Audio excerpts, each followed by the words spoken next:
While there were so many other factors that we had to manage along the way on this project, whether it be mechanical, structural, zoning, and permitting issues, the homeowner's key objective was to open this space up and allow for more people to spend time together in this kitchen.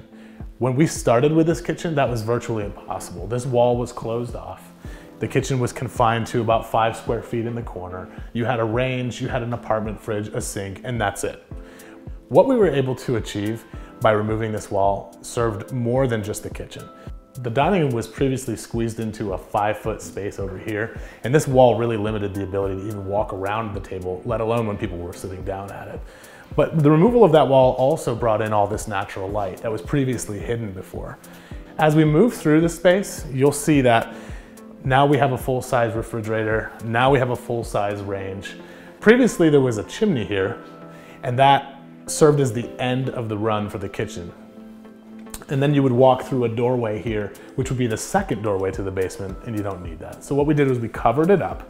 We ran the wall all the way into the corner, allowing us to extend our countertops all the way over here, and thus quadruple the amount of cabinetry and counter space that the kitchen previously had. There are a lot of tricks and tips to making more space in a kitchen than just simply widening the footprint, extending the cabinetry, little things like putting your trash in the cabinet so you don't have a can sitting out that you have to trip over, or getting the microwave off the counter and putting it below the counter because it doesn't need to take up valuable countertop space. In addition to moving this wall, in order to bring that light all the way through to the front of the house, we also removed this wall to mimic what was already present on the other side of the stairwell.